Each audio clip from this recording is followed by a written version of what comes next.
Back and relax because NHS Update starts right now.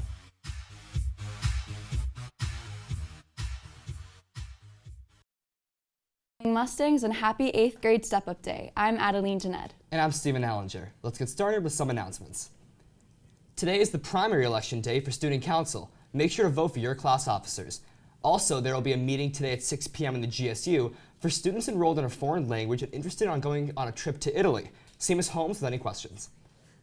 Any students taking AP Calculus next year should attend a brief meeting tomorrow after school in room 227 about the summer assignment. If you cannot attend, please see Ms. Danner. Also, please make sure to return any overdue library books to the library by tomorrow. There is a list posted at the circulation desk of all the students with overdue materials. Donations of canned goods for the Norwood Food Pantry are accepted in lieu of any fines. The last SAD meeting of the year will be tomorrow after school in room 118. Please see Ms. Cohn with any questions. Now we bring you a story on a man who has not let his age get in the way of his passion. Freshman staff reporters Maggie Federico and Erin Sullivan bring us the story. Between 1978 and 1997, Norwood resident Mike Sullivan ran 73 marathons. The best time was in the Boston Peace Marathon. I ran 2 hours, 40 minutes and 32 seconds. Finished 23rd out of a field of 3,000. And throughout his running career, Sullivan has won his division several times in various races in New York and Boston. In Boston, in 1990, I won the over 60 division. In New York, in 1985, I won the 50 plus division. Sullivan is known around town as a legendary long-distance runner.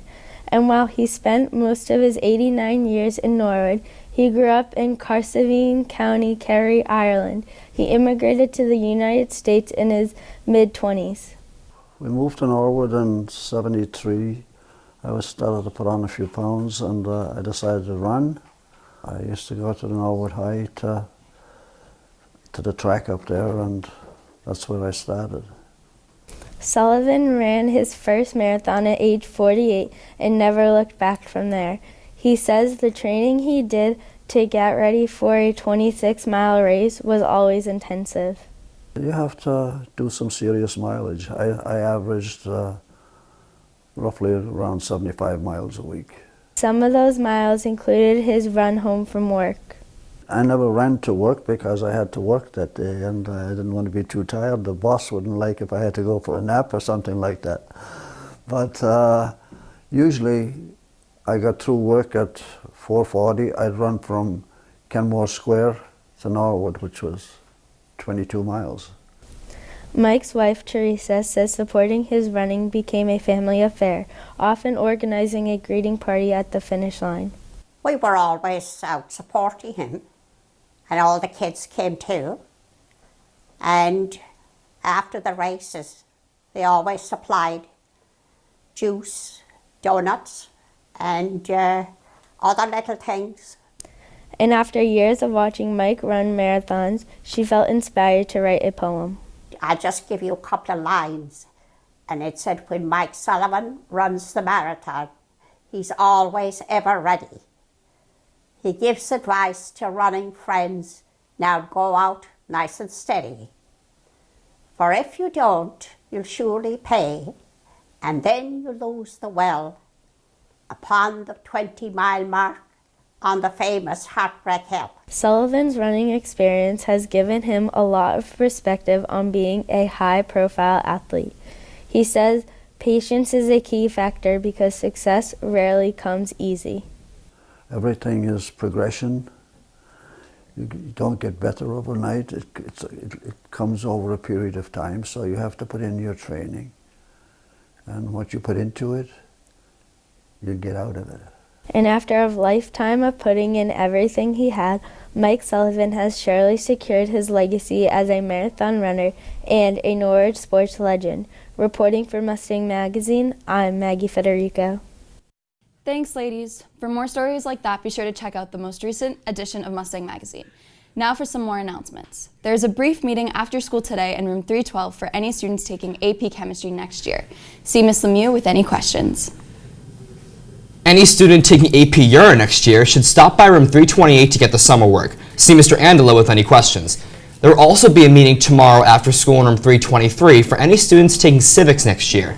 See Ms. Uppenkamp with any questions.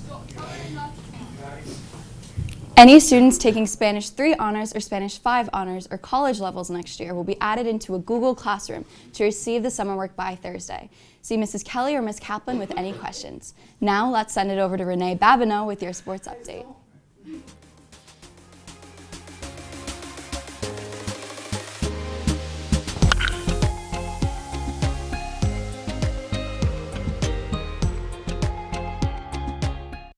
Good morning, Mustangs. I'm Renee Babineau here with your sports update. Yesterday, softball lost to Fairhaven. There are no sports today. There will be a meeting for cross country after school today in the dining hall. Both new and returning athletes are invited to attend. See Mr. Kern with any questions. Also, athletic lockers will be cleaned out Thursday after school. Please remove all belongings from the lockers. Any leftover will be held for 1 week and then donated. See Ms. Bustler with any questions. Also, there will be a meeting for cheer after school today in the CAF and a meeting for field hockey on Thursday in room 201. For more sports content, be sure to follow us on Twitter and Instagram at YouStingSports and check out YouStings.com. Now back to the desk. And that is all we have for today. As always, make sure to check us out on Mustang.media and hit us up on Facebook, Twitter, Instagram, and Snapchat. Have a great day, Mustangs.